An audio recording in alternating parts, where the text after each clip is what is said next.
Okay. So now I'm going to share my screen.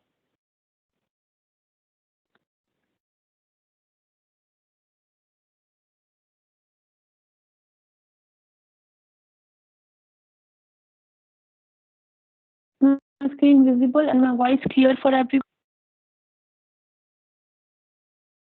Just write it in the chat box.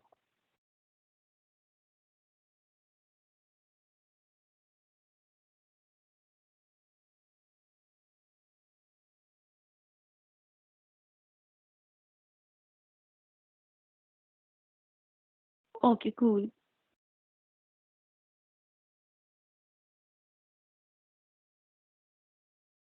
A small intro about me. I'm Aparna, a third year computer science student and also a machine learning departmental lead at DSC and ITP. Now let's continue our topic. Three is a supervised learning technique that can be used for both classification and regression problem, but mostly it is preferred for solving the classification problem. So in this session, we will do the hands-on on solving the classification problem only. Basically, decision tree is a tree structured classifier, as the name itself suggests, where internal node represent the feature of a dataset, branches represent the decision rules, and each leaf node represents the outcome. I will explain this tree after a few more minutes in more detailed way. Okay, let's see the overview of decision tree in this slide. In a decision tree, there are two nodes, which are the decision node and a leaf node. Let me show you. These are the decision node. That is, salary is between this and this, office near to home. Because from this node we can take two paths. Either if we took yes, then we will go to this side where it is written office near to home, and if we take no, then we will go to the other side. So this is the decision node, and these are the leaf node which shows the outcome. Decision trees usually mimic human thinking ability while making a decision, so it is very easy to understand. It means that in real life we also make decisions like a decision tree. The logic behind the decision tree can be easily understood because it shows a tree like structure. Now again, going to this slide, suppose you have got a job offer and you want to decide whether you should accept the offer or not. So to solve this problem, the decision tree starts with the root node. Root node is the salary here. Of course, salary plays a major role in deciding a job. So firstly, you look at the salary. That is between $50,000 to $80,000. It seems to be a really handsome salary. But suppose you don't want to take a job which is far away from your home. The root node split further into the next decision nodes. Then you look here. You check whether the office is near to your home or not. If yes, then you check whether the company provides the cab facility or not. If yes, then only you accept your offer. And if there is no in any case, suppose if the company doesn't provide a cab facility, it is not near to your home, or it doesn't provide salary in this range, then you decline the offer. Now let's see another example to have more clarification on the topic. Here, suppose you have an assignment which you need to submit on MS Teams before the deadline. But meanwhile, there's your friend birthday party, and also you may feel lazy. Now, depending on these three situations, you need to make a decision that whether you should attend the party, watch TV, go to pub, or study. These are the outcomes here. So the three factors on which it depends is that the deadline, whether deadline is near or it is urgent, or the deadline is not known. It means that the deadline to submit the assignment is very far. Now the next factor is if there is a party, And the next is, are you feeling lazy or not? And this is the outcome. And this outcome depends upon all these three factors. Let's suppose the deadline of submitting the assignment is urgent and it is your friend's birthday party and you are feeling lazy. But what you will do? You will go to the party in that condition. Let's take some another example. Let's see this fourth one. Deadline is known. It means deadline is very far away. Is there a party? Yes. And are you feeling lazy? No. And what is the activity? What do? You just go to the party. One thing you will notice is that whenever there is a party, no matter whether the deadline to submit the assignment is far or near, or are you feeling lazy or not, whenever there is a party, what you do? You go to the party. You can see here in the first number, party, you go to the party. In this third number, yes, you go to the party. Okay, and similarly, so on. Now, here the pertinent question is that which node you should choose as a root node and what should be the order of the leaf nodes. Like in the example we have taken. Yeah. We have made this decision tree based on these values. If there is a party, you always go to the party. So here it shows party, yes, then I go to the party. If no, then I will check the deadline. Now, just wonder why they have taken this party on the top as a root node and the deadline here below the root node, and why lazy. How do they decide what should be the order of these nodes here? Okay, to decide this, we have taken entropy into consideration, which is based on Shannon's measure of entropy.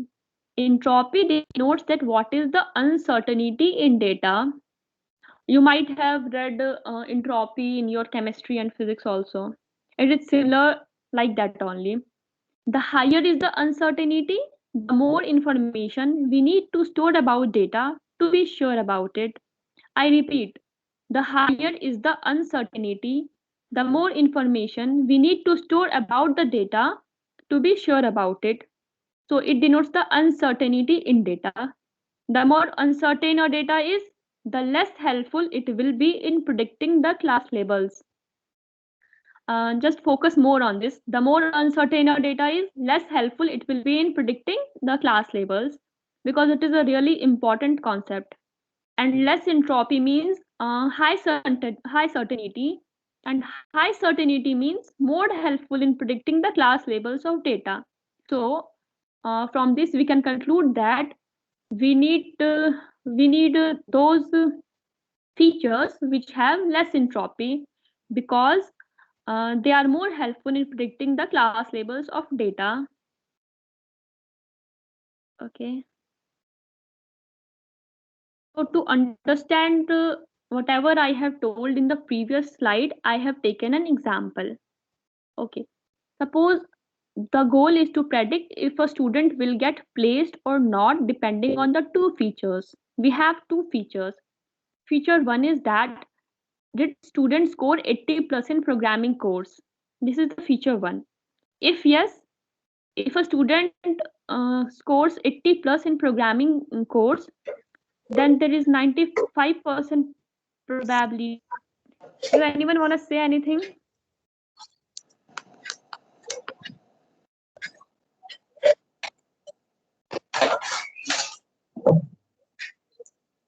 Shruti, kindly mute yourself, or else if you want to say something, then ask.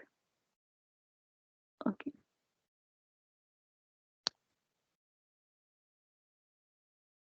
So I was telling there are two features. The first is that if a student scores 80 plus in programming course, then there will be yes or no.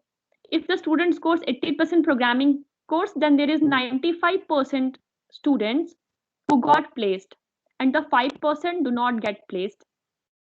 And if the answer is no, that the student do not score 80% programming course, means below 80%, then 92% student under this category did not get placed and 8% got placed.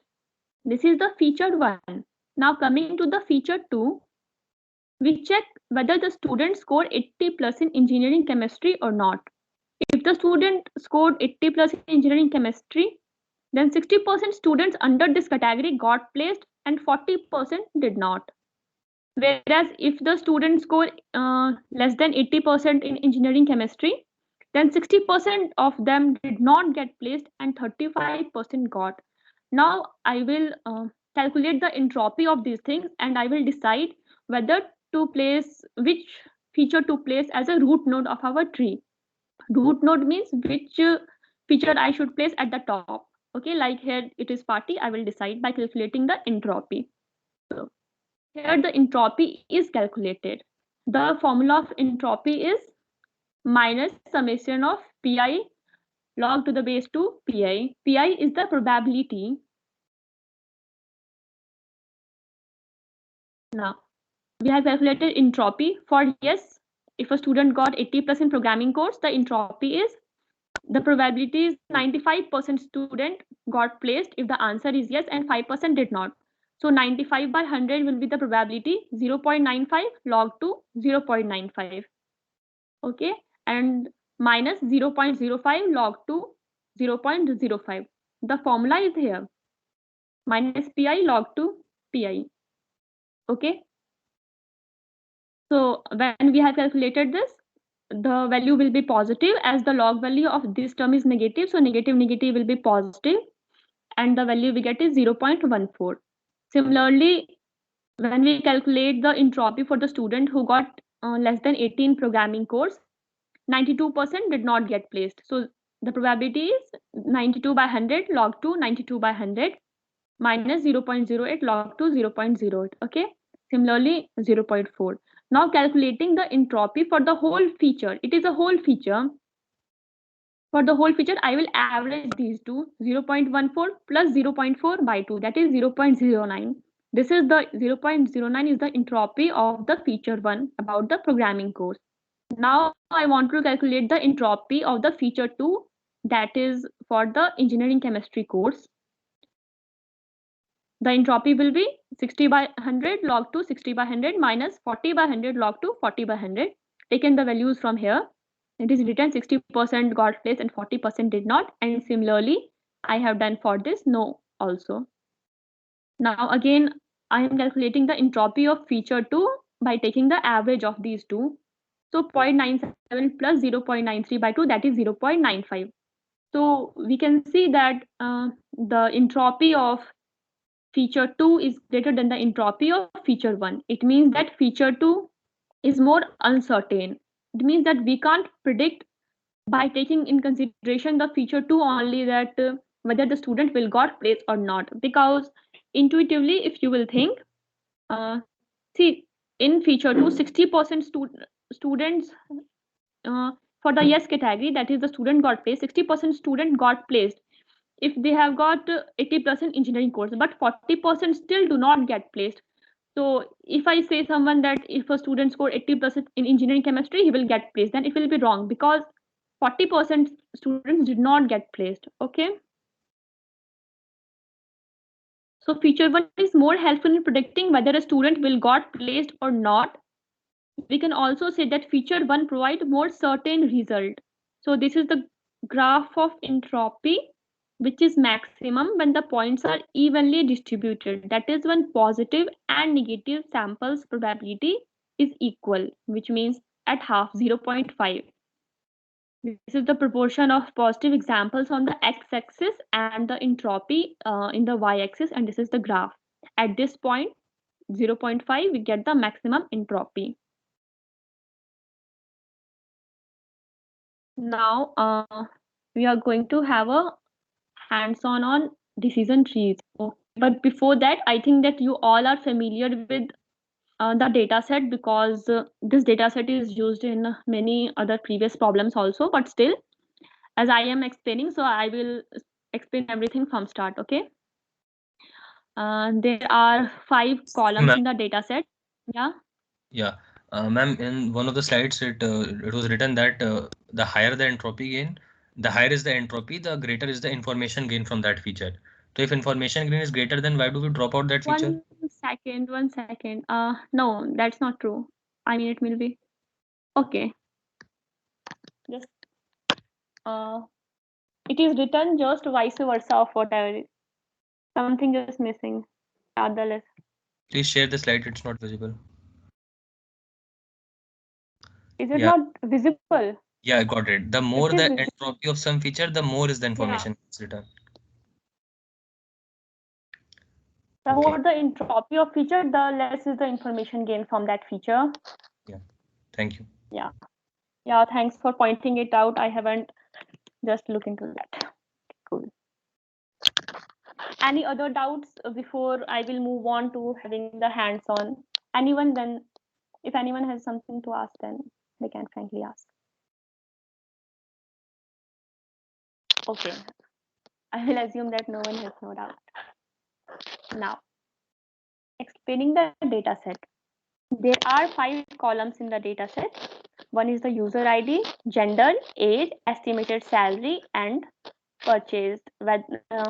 Purchased. It means 0 means the thing or that object has been purchased by the people and not purchased by the people, and 1 means that the thing or that object is purchased by the person.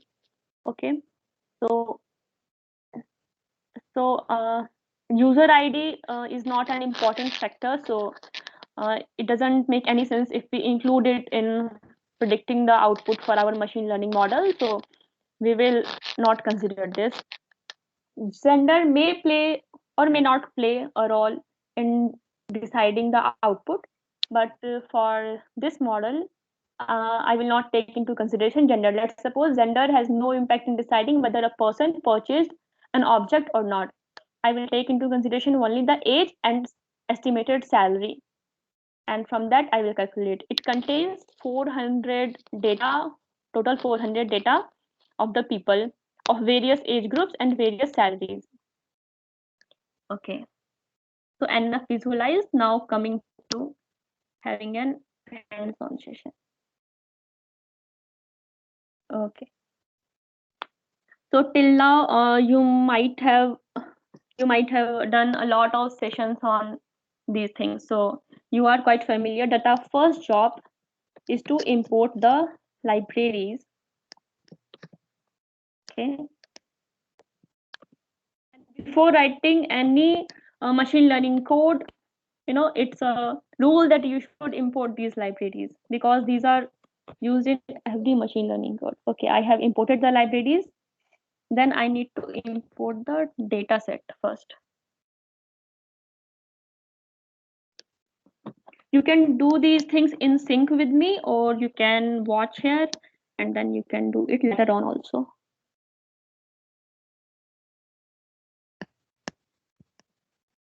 Data is equal to dash dot read CSV and the place where it is stored. It's better if you will do it with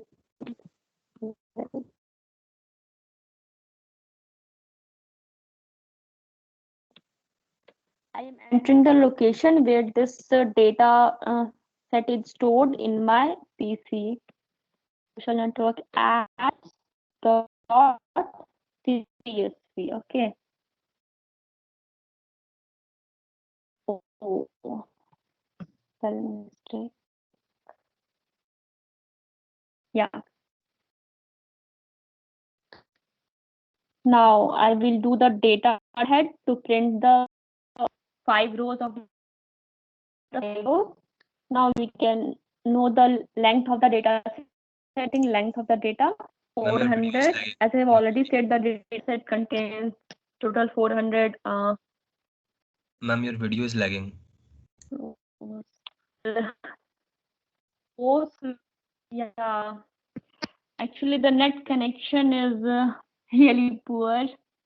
So I will try to go slow so that this problem doesn't occur.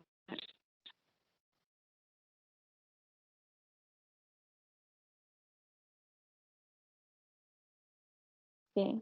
So we have a whole data set in the data. Now I need to have some independent variable and some dependent variable being split out from this data set. For that, I will write the code. equal to data dot ilog to column 3 because I am considering only the age and estimated salary. This X is our independent variable and not dependent variable. That is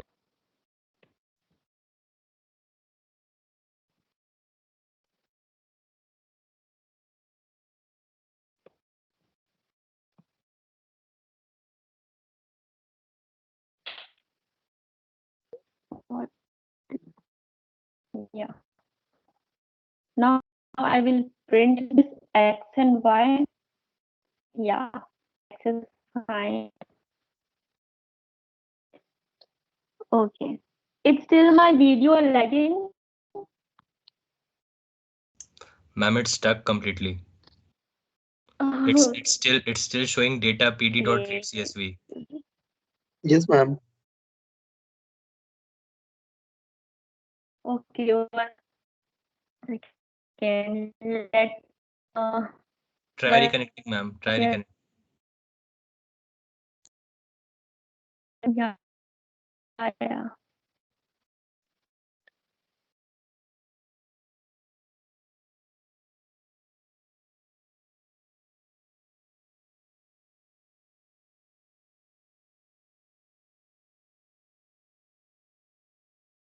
Now is it visible? Not yet.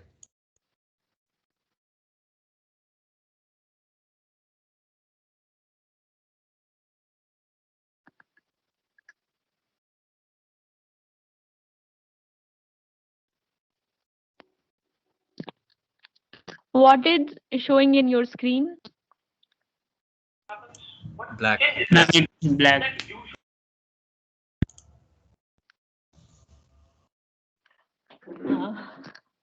Okay. Ma'am, try one thing.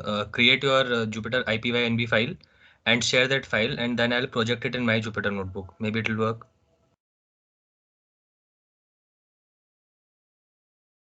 Okay.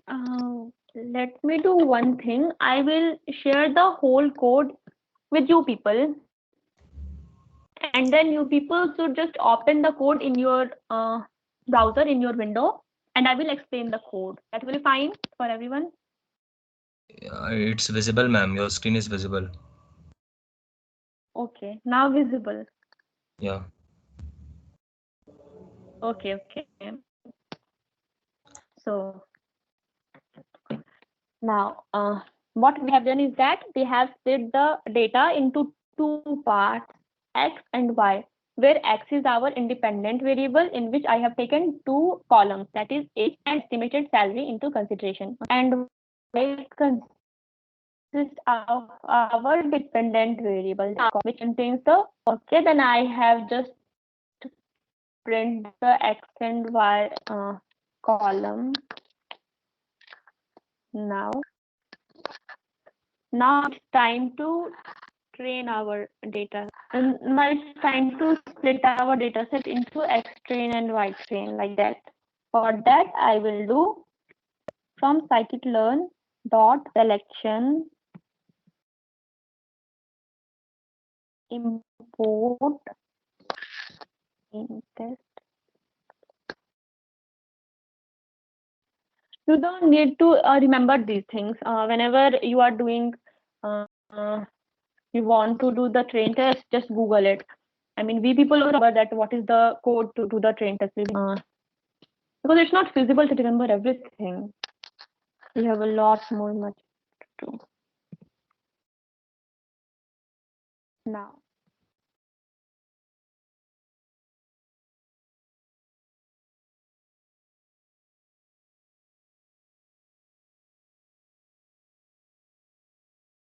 Now, to do the split, I have written this, and I have X, Y, and the test size.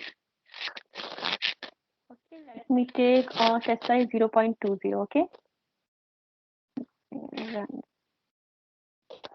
Okay, so our data set is now split into X train, X train, X test, Y train, and Y test, where the X train 80% of our, we are doing training on the 80% of, and we are reserving 20% for the purpose of testing it.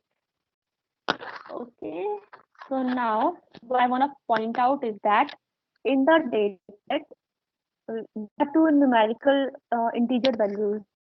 That is the age and estimated salary. Both of them are numeric. Yes, ma'am. Yeah, and if we directly feed these values in the model, our model will think that, oh, the value of salary is greater.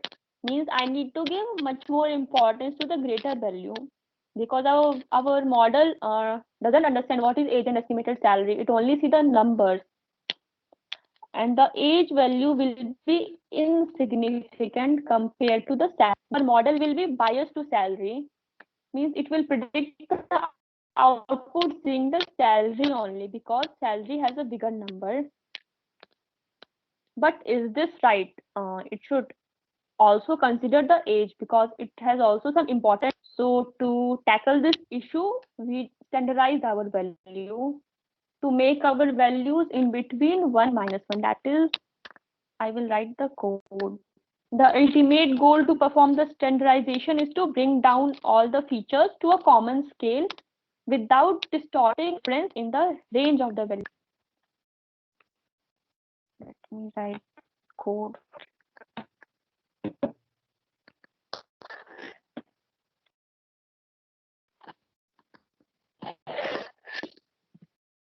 From scikit-learn dot pre-processing, we will import standard scalar. Okay. To standard scalar. Hello. Now we will fit transform. Yeah. Yeah. Say. Your screen is fixed. Actually, I didn't heard. Speak it again. okay. Your screen was freeze. Now it's visible. It's I'm trying to go slow. Yeah, say what were you saying? no, it's fine. Continue. Okay, cool.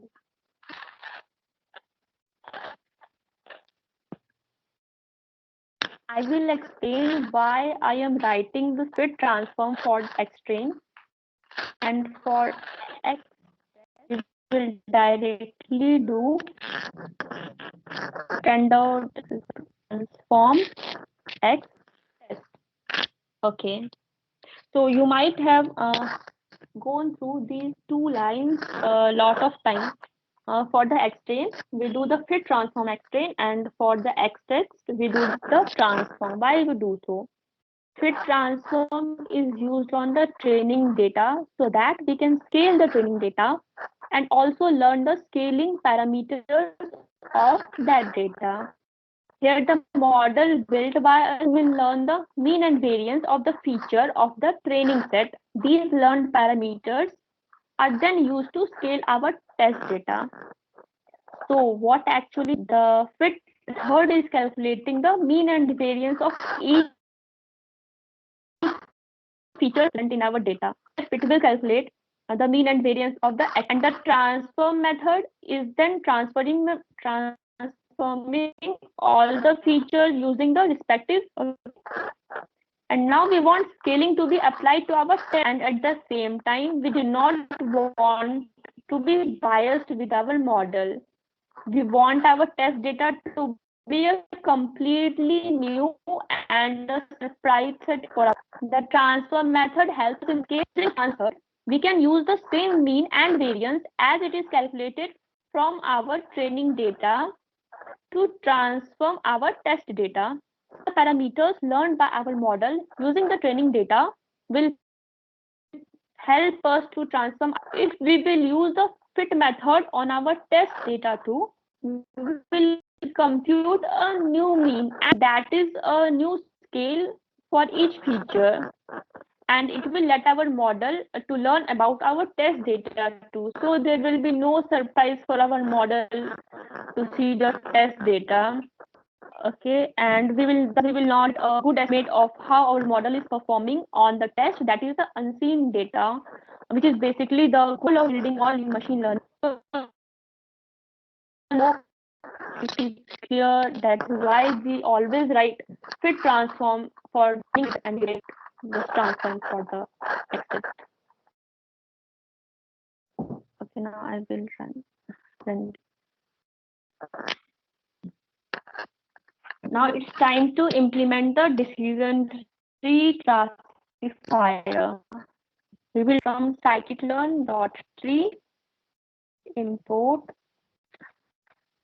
decision tree classifier. Classifier is equal to decision tree classifier. And for this decision tree classifier, the criteria we are taking to split it into the nodes is the entropy as we have studied. So in this, we will criterion is equal to entropy. Okay. Now I will just run this. Yeah, there's a spell mistake.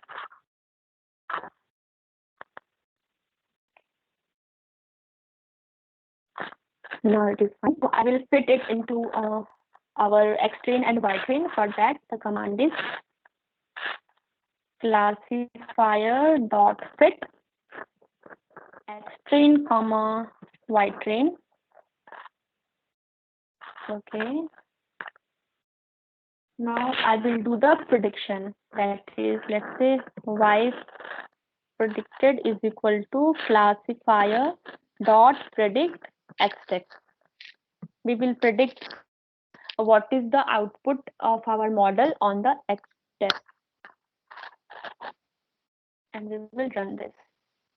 Oh, again, that typo error. Yeah. Now let's see what is the accuracy of our model. To do this, we will again use scikit-learn library. Scikit-learn is very useful and very much used in machine learning models. From scikit-learn.matrix, just import the accuracy code. Accuracy code. And it will tell what is the accuracy of our model. Let's check the accuracy. Okay. It is about 82.5% accuracy is of model. Now to print the confusion matrix. Again, we will use the scikit-learn.matrix to import confusion matrix. CM is equal to confusion matrix.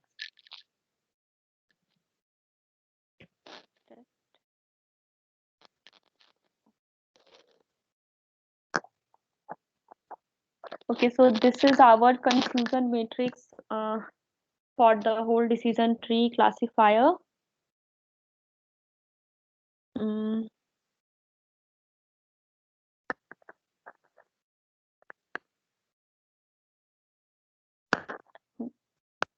Now, just visualize the results. Let's say the Y predicted, that is the predicted results. These are the predicted results, and this is the actual result. We can see that some of the points are misclassified. Like here it is predicting 1, and here we are getting 0. From this also we can get that there is some misclassification and to what extent the points are misclassified. Okay. In the confusion matrix, I hope that you have some knowledge about confusion matrix, but again I will explain it a little. In the confusion matrix, this is the in the row side, these are the actual values. That is, suppose the actual value is this is the actual value row side, and from this column side, I hope that you are getting, it is predicted value, which means that actual value is true and predicted value is also true. This is 43. There are 43 values which are actually true, and it is predicted also true. And there are 7 values which is actually true, but it is predicted as a false.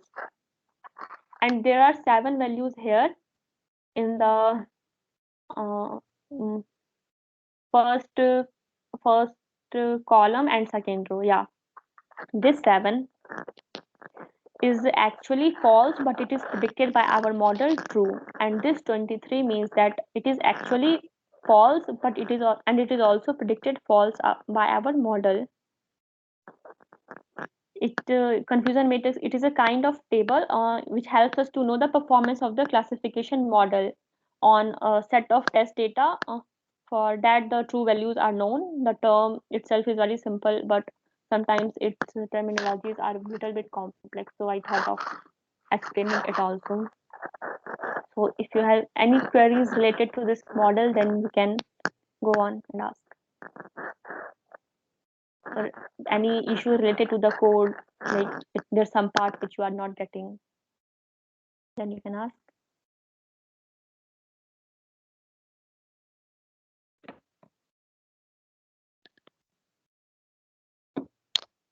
Okay, so whether it is no study, no confusion, or complete study, no confusion.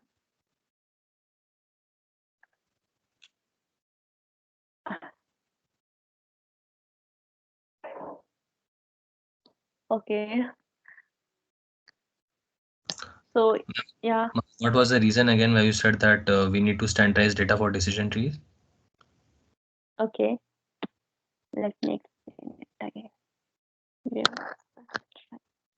Yeah, I have told that suppose let's say take this example only. Age and the salary as our independent data. This age and this estimated salary. Okay, so the estimated salary, the value of estimated is far than age. Salary is in terms of thousands, and age is in terms of some of number. So as our machine learning model works only on the numeric digit, it only understands the numeric digit, that yeah, it is high value, it is low value. So what our model will think that because estimated salary value is much large, it will think that, oh, I need to give much more importance to the estimated salary. And when we compare both of them, then the factor age becomes insignificant. But as age has also equal contribution, we think that it has some contribution age, so it should not be significant. So oh, so we do the scaling part. That is, we put these values in between -1 and 1. We do the scale so that there's no something like that. Our model will consider both the values.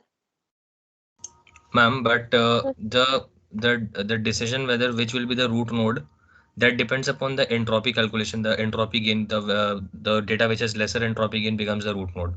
Okay, so entropy gain now it depends upon probability. So probability has nothing to do with the digits of numbers in salary or digits in age, because probability of, suppose our first data head is 19,000 rupees. So probability of an estimated salary will always be between 0.10 and 1.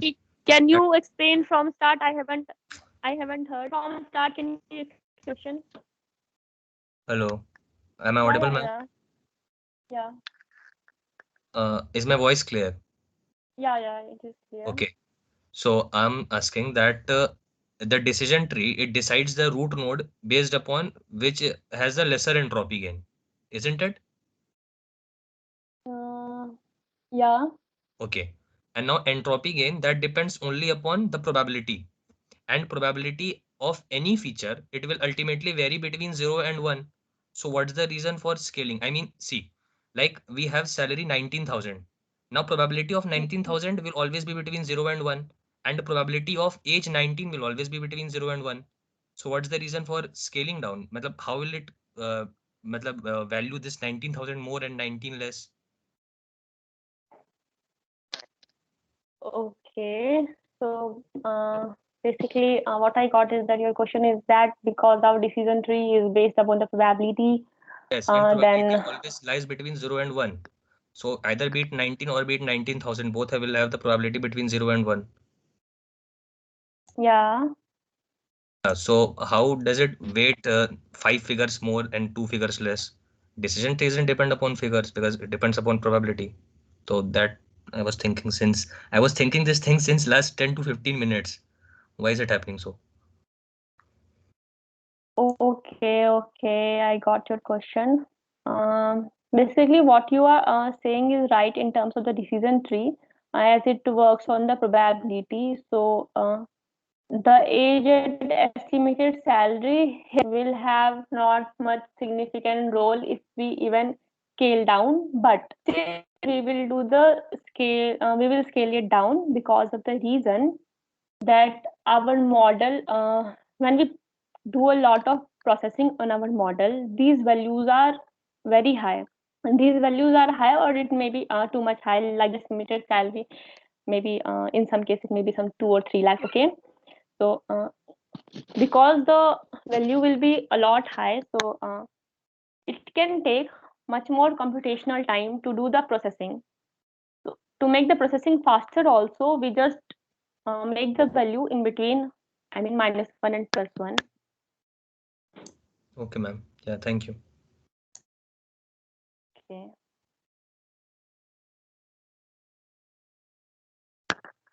So one more thing. So Yeah. this then this standardization can be applied to basically any data. It will be good only, Yeah. won't it? Yeah. Yeah. Okay. Yeah. Thank you. Basically, standardization is applied to those data. If I have more than one independent, what's the independent data? That is the age and estimated salary. Both are in the X, that is the independent data set, and their range is varying. One is between tens and hundreds, and other is in thousands, 10,000s. So we do the standardization to bring both of them into one scale only, so that we can compare them. Otherwise, we can't compare what's the impact of age, salary. Yes, ma'am. Got it. And what if it just identify this gender also as a numerical data? Please try once. What's the accuracy score? Um,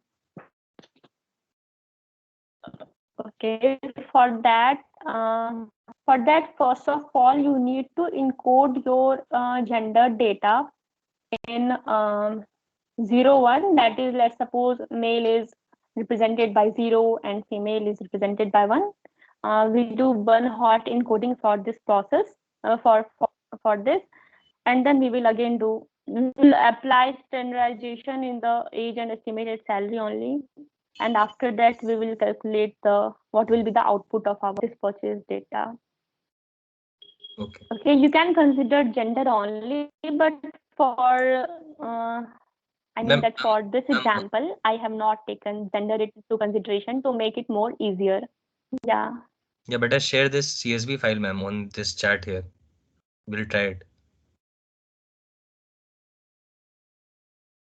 Okay, I will share this after the session. Okay. Okay, ma'am. Yeah, thank you.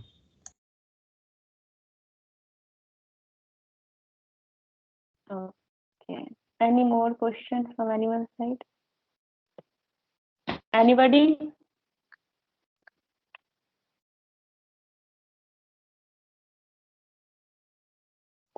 Okay, so now I think that I should end the session, and I will share all these files, and you can see it. If there is some lag and you are not able to actually get whatever is happening.